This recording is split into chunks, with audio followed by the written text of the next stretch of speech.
हमारी लड़ाई पहले आत्मिक लड़ाई है। हम पहले प्रभु यीशु मसीह के साथ में अपने रिश्ते को सही बनाए। हमारा रिश्ता परमेश्वर के साथ में गहरा रिश्ता हो। हम पहले क्या करते हैं, अंदर की आत्मा को नहीं सुधारते हैं, अंदर के स्वभाव को नहीं बदलते हैं और बाहरी बातों में हम परिवर्तन लाते हैं। बाहरी दिखावे से हमारे जीवन में परिवर्तन नहीं आता है। बाहरी दिखावे से हमारे जीवन में चमत्कार नहीं आता है।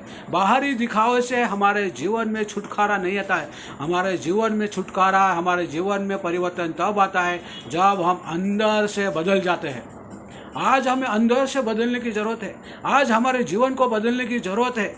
जब हम किसान के बारे में देखते हैं, किसान अपनी खेती को तैयार करता है और जब खेती तैयार हो जाती है उसको बार बार जाके देखता है, उसमें हल चलाता है, बखर चलाता है, उसमें पत्थर आते हैं, उस पत्थर को हर साल वो किसान के अपनी ज़मीन पर हल चलाता है और हर साल पत्थर को उठाकर वो फेंकता है।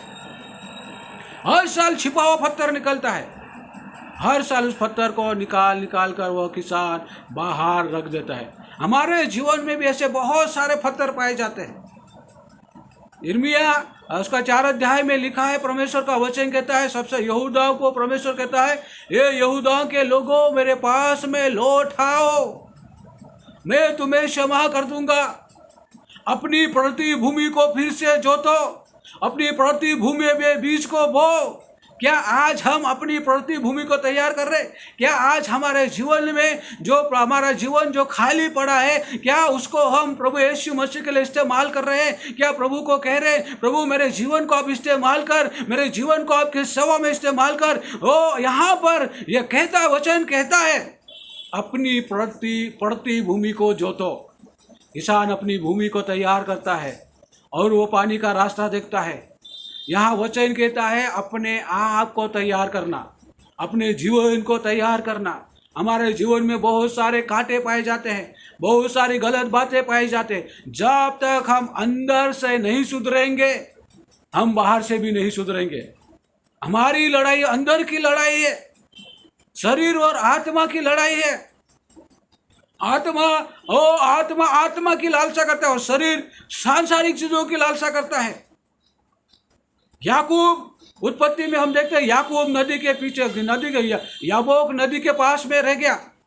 जब वो अपने एसाव से मिलने के लिए चला, अपने भाई से मिलने के लिए गया, अपनी पार्टी बनाए, लोगों को आगे भेजा, भेड़ बकरियों को बेचा, सबको आगे भेज दिया। और भेजने के बाद में वो याबोक नदी के पास में वो अकेला खड़ा रह गया।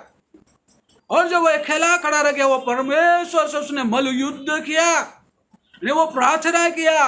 ओ परमेश्वर को कहा, परमेश्वर को पकड़ लिया, हे परमेश्वर, जब तक तू मुझे आशीष नहीं देगा तब तक मैं आपको नहीं छोड़ूंगा। लड़ाई अंदर से हो रही है। परमेश्वर के साथ में ये लड़ाई कर रहा है, परमेश्वर से प्रार्थना कर रहा है, प्रभु जब तक तू मुझे बदलेगा नहीं तब तक मैं तुझे नहीं छोड़ूंगा। परमेश्वर जब तक तू मुझे आशीष नहीं देगा तब तक मैं तुझे छोड़ूंगा नहीं। याकूब ने युद्ध किया परमेश्वर से। परमेश्वर ने उसे कहा, तेरा नाम क्या है? उसने कहा, मेरा नाम याकूब है। याकूब का नाम हम जानते हैं, धोखा देने वाले। लेकिन परमेश्वर ने कहा, आज से तेरा नाम याकूब नहीं होगा, आज से तेरा नाम इस्राएल हो जाएगा। तू इस्राएल कहलाएगा, तू एक राज्य कहलाएगा, तू एक राष्ट्र कहलाएगा, क्योंकि तूने युद्ध करके परमेश्वर के ऊपर जीत को हासिल किया है, परमेश्वर से सामर्थ्य को पाया है। इसलिए तूने परमेश्वर से लड़ाई किया है, परमेश्वर के साथ ने तूने विजय को पाया है, इसलिए तू संसार के ऊपर विजय को पाएगा। पहले हमारे जीवन में विजय आए। इसलिए पौलुस कहता है, ओ परमेश्वर में जय के उत्सव में लेकर चलता। क्यों? हमारी पड़ती भूमि को जोते, हमारे जीवन में खाली स्थान को उसके जो खाली पड़ा हमारा जीवन, उस जीवन में से पत्थर है निकाले, उस जीवन में से गंदगी को निकाले, कांटेदार कांटों को निकाले, बुराइयों को निकाले और परमेश्वर के सामने यीशु के चरणों में बैठ जाए। जब तक प्रभु यीशु मसीह आत्मा से परिपूर्ण नहीं करे, जब तक यीशु आपको विजय नहीं मिल जाती, तब तक आप बैठे रहे। आत्मा में आप विजय हो जाओगे, संसार में आपको विजय मिलेगी। आज हम कहां पर खड़े हैं? आज हम कहां पर खड़े हैं? हम पहले हमारे जीवन को क्या करते हैं? सुधारते हैं और अंदर के जीवन को सुधारते नहीं है। अंदर परिवर्तन नहीं है, इसलिए बाहर परिवर्तन नहीं है। जब अंदर परिवर्तन आएगा तो बाहर परिवर्तन दिखाई देगा। जब अंदर सामर्थ्य आएगा वो सामर्थ्य बाहर दिखाई देगा। इसलिए वचन कहता है, होशे भविष्यवक्ता ने 10 अध्याय उसके 12 में कहा, अपने लिए धर्म का बीज बो। अपने लिए क्या करो? धर्म का बीज बो। क्योंकि परमेश्वर का वचन यहाँ पर कहता है, हमें सिखाता है अपनी भूमि को जोतने के लिए अपनी भूमि को तैयार करें। आप अपने आप को तैयार करें। और जब यीशु हमारे जीवन में आएगा, जो परमेश्वर का वचन हमारे जीवन में आएगा, हमारे जीवन में अद्भुत कार्य होगा। हमें लड़ाई लड़ने की जरूरत नहीं है। यीशु मसीह ने हमारे लिए लड़ाई को लड़ लिया है। हम निकालेंगे होशे उसका 10 अध्याय उसका 12 कलम में पढ़ूंगा। और यहाँ पर इस प्रकार से ये कहता है, 10 का 12 यहाँ पर इस प्रकार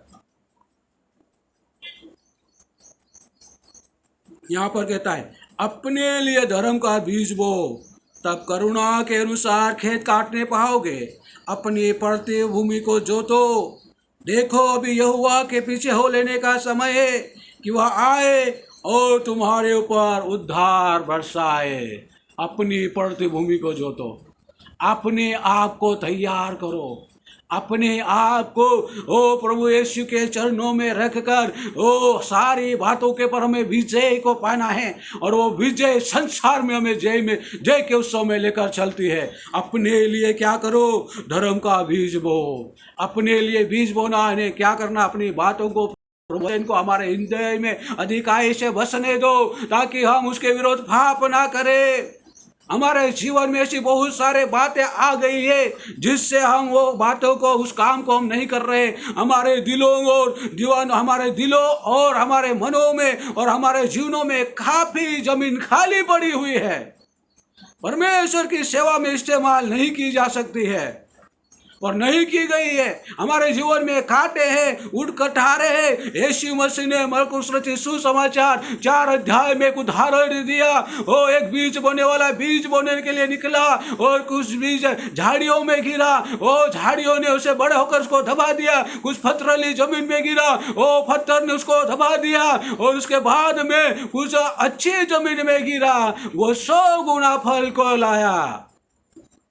चेलों ने उसका उदाहरण पूछा, प्रभु यीशु मसीह दृष्टांत क्या है, हमें समझा दे। यीशु मसीह ने कहा, बहुत सारे लोग वचन को सुनते हैं और शैतान आकर उनके जीवन में से, उनके मन से वचन को चुरा लेता है। आज हम सारे लोग वचन को सुनते हैं, बाइबिल को पढ़ते हैं, लेकिन हमारा मन थोड़ी देर के लिए आनंदित होता है और फिर हम संसार की बातों में, धन दौलत में, संसार की चिंता में, संसार की बातों में हम खो जाते हैं।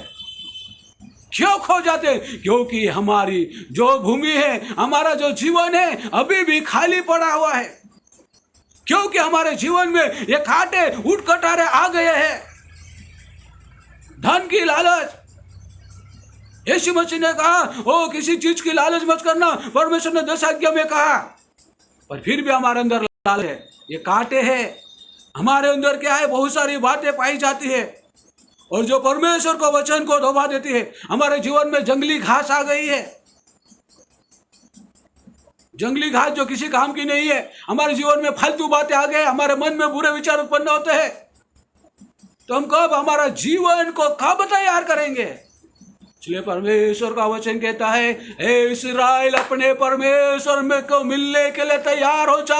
अपनी भूमि को तैयार कर ले, अपनी खेती को तैयार कर ले। और जब आपका जीवन और मेरा जीवन तैयार हो जाएगा, परमेश्वर अपने उद्धार को बरसाएगा। परमेश्वर अपने वचन को हमारे जीवन में देगा और वो हमारे जीवन में जो वचन आएगा, वो वचन फलवंत होगा। वो बीज को लाएगा, वो नए बीज को लेकर आएगा।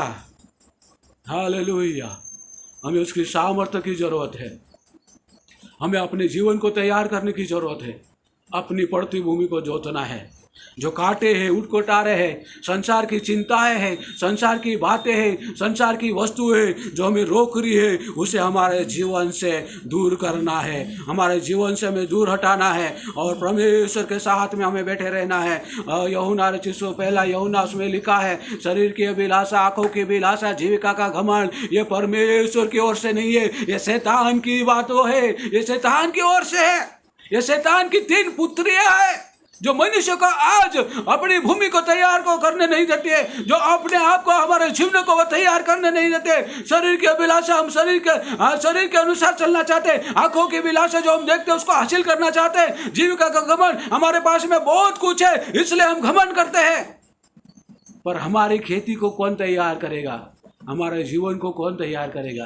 किसान अपनी भूमि को खुद तैयार करता है, जोतता है, पत्थर निकालता है और तैयार करके रखता है। और जैसे ही बारिश होता है वो अपने बीज को बोता है, और जो बीज को बोता है वो बीज और वहाँ पर उगने लगता है। और बीच बीच में वो किसान उसमें से घास, जंगली घास को निकाल देता है, उसकी देखभाल करता है, और वो फसल, वो बीज बड़ा होता है और वो बीज उसे 100 गुना आशीष देता है।